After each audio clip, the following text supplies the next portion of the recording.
Sí, esta es la clase número 7, la séptima clase. Vamos a seguir con el tema de oralidad y escritura. Y el segundo punto que tenemos, recuerden que oralidad y escritura, nosotros lo que habíamos visto en la primera clase, que era la clase pasada, la clase 6, era la cuestión de que la escritura es un invento relativamente reciente, una tecnología que tiene aproximadamente 7.000, 8.000 años y que estaba profundamente relacionada con el Estado, ¿no? O sea, la escritura fue inventada por la administración, sobre todo las administraciones de los estados antiguos, y luego se utilizó para registrar los mitos. Eh, la cultura humana tiene aproximadamente 1 millón de años y por lo tanto la cultura humana fue predominantemente oral y no escrita. Ahora, ¿cuál es la forma de transmitir el conocimiento por generaciones de las culturas antiguas que no tenían escritura? O sea, que todavía no habían inventado la escritura. Bueno, lo hacían a través de los relatos, ¿no? O sea, lo que se llaman un contexto mítico, relatos que formaban parte del mito, que luego alimentaban a esa sociedad y de la cual se hacían interpretaciones.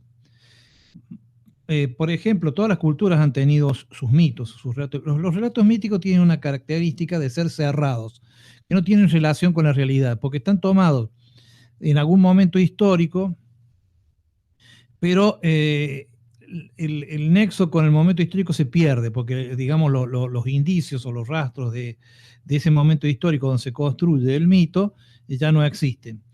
Y se le incorporan elementos fantásticos, o sea, aparecen dioses, gente que vuela, bueno, diluvios, o sea, cosas extrañas que no tienen que ver con la realidad, pero que forman parte de ese contexto y que debe ser interpretado de forma amplia, porque básicamente los mitos se los interpreta. Hay toda una ciencia que se llama la hermenéutica, que está dedicada a interpretar los mitos y a darle diferentes eh,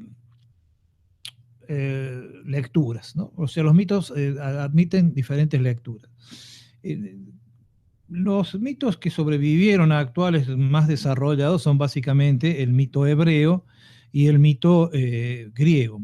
La diferencia con el mito, entre el mito hebreo y el mito griego es que el mito hebreo de alguna manera sigue vivo en el sentido de que lo tomaron varias religiones y cada religión hace una interpretación distinta, pero tiene, digamos, un texto original que es la Biblia o el Corán o el, eh, o el texto hebreo, y que, digamos, puede ser interpretado, o sea, pero esa interpretación hay, digamos, personas que estudian para esa interpretación, por lo tanto, sigue vivo, o sea, se transmite de persona en persona, y se ha venido transmitiendo desde hace siglos. Entonces, es un mito vivo. En cambio, el mito griego, todos los relatos griegos, fueron desplazados por el mito hebreo en algún momento de la historia, que tiene que ver con las guerras, con los procesos que se desarrollaron, con la aparición del monoteísmo, etc. Es un tema muy largo desde el punto de vista histórico. Pero el mito griego, digamos que murió porque no se siguió transmitiendo. Quedaron solamente los textos escritos, como el teatro, como la Ilíada, como la Odisea, que fueron retomados primero por los romanos, que los tradujeron al latín, y después por los alemanes románticos del siglo XVIII. También siguieron vivos en el teatro, por ejemplo. Pero digamos que fueron reinterpretados, o sea, permaneció la escritura, pero no permaneció la interpretación original. Entonces fueron utilizados y se los utiliza, por ejemplo, mucho en ciencia. Por ejemplo, en ciencias sociales, en psicología se los utiliza mucho para dar nombre a algunas categorías o teorías acerca de la realidad. Nosotros acá vamos a ver ese salto que se produce claramente entre la oralidad y la escritura, porque uno puede decir que no puede existir ciencia sin escritura, porque no puede existir ciencia sin registro, y ese registro también tiene que ser puesto a prueba. Entonces, la certificación de la teoría.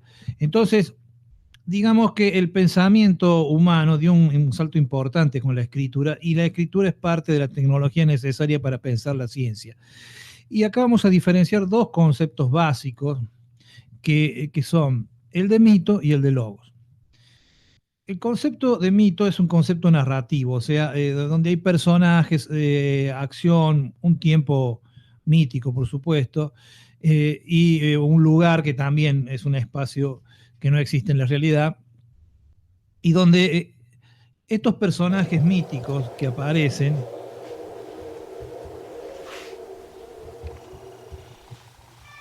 Nike, que también era conocida como Nisa, es Bueno, la diosa de la victoria en la espérenme un mitología segundo. griega.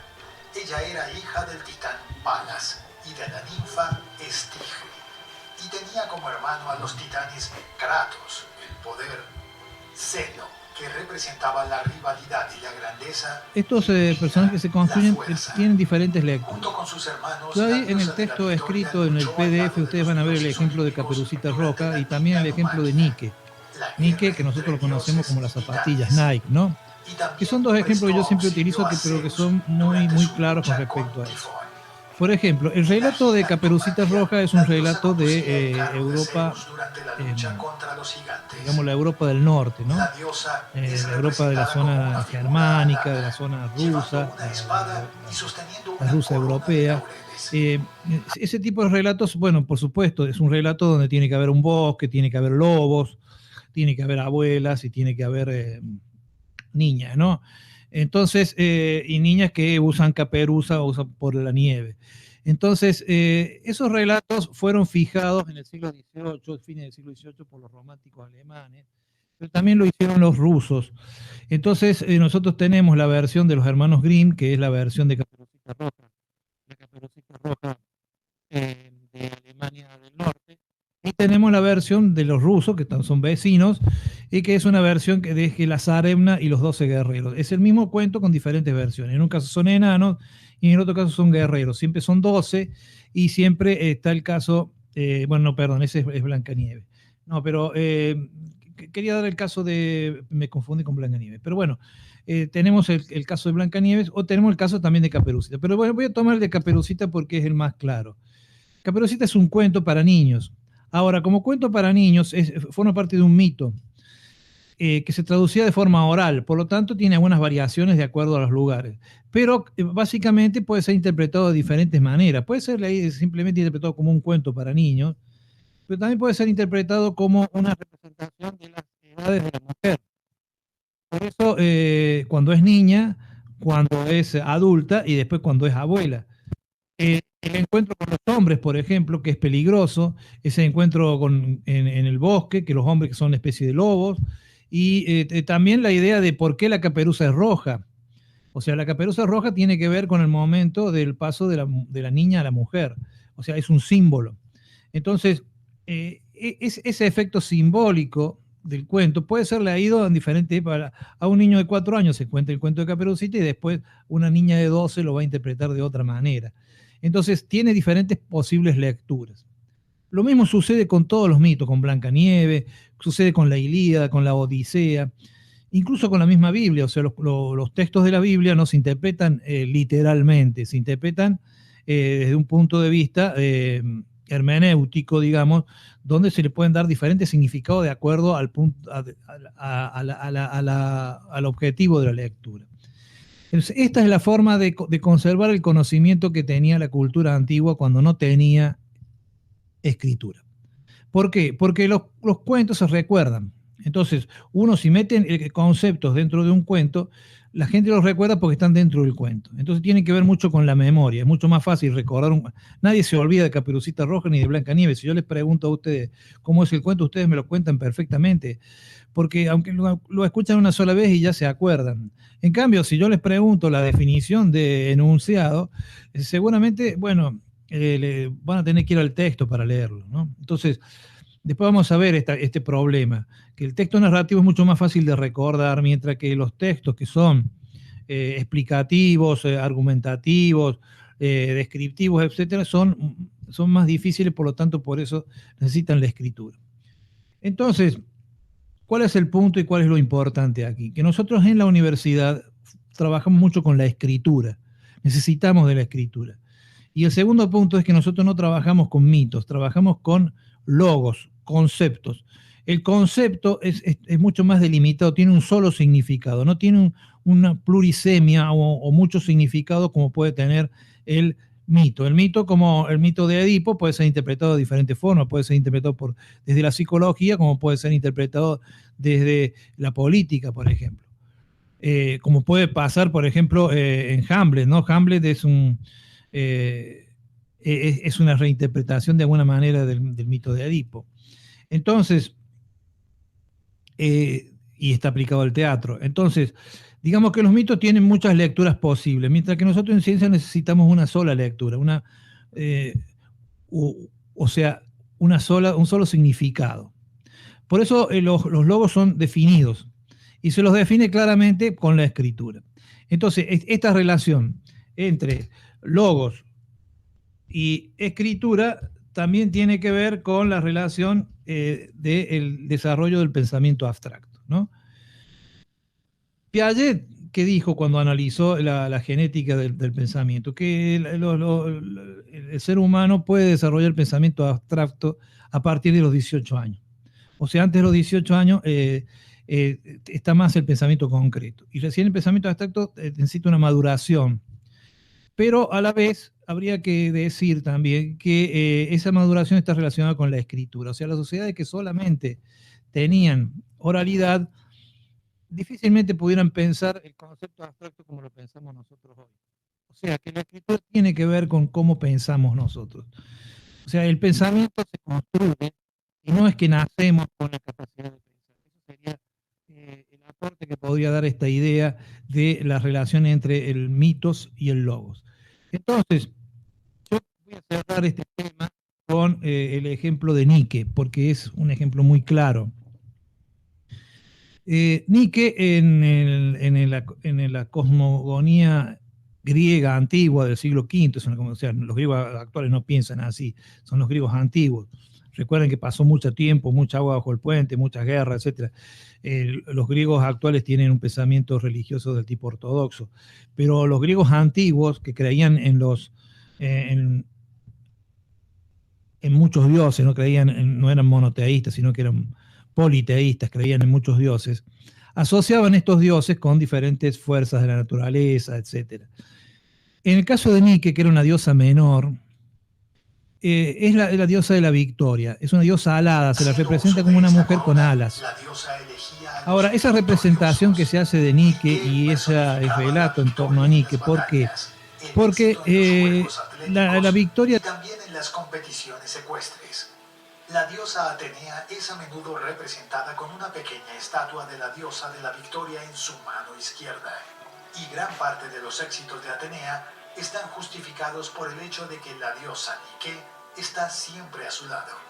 En la mitología romana, la diosa Nike es conocida por el nombre de Victoria, donde la diosa era adorada por los soldados de las legiones romanas que rogaban para que la diosa los favoreciera en los campos de batalla.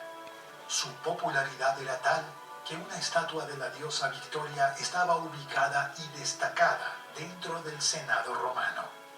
Cuando Roma adoptó el cristianismo, la diosa de la Victoria pasó a ser adorada como una figura angelical.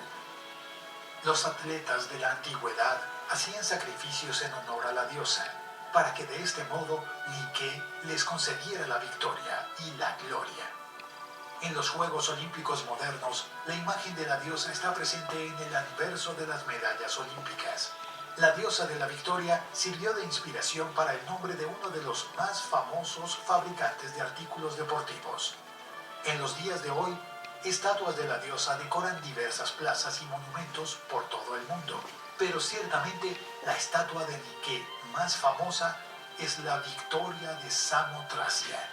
Se estima que la estatua fue esculpida en el siglo II a.C. y hoy está expuesta en el Museo del Louvre, en París, donde incluso desgastada por el tiempo, es posible sentir la imponencia de la imagen de la diosa de la victoria.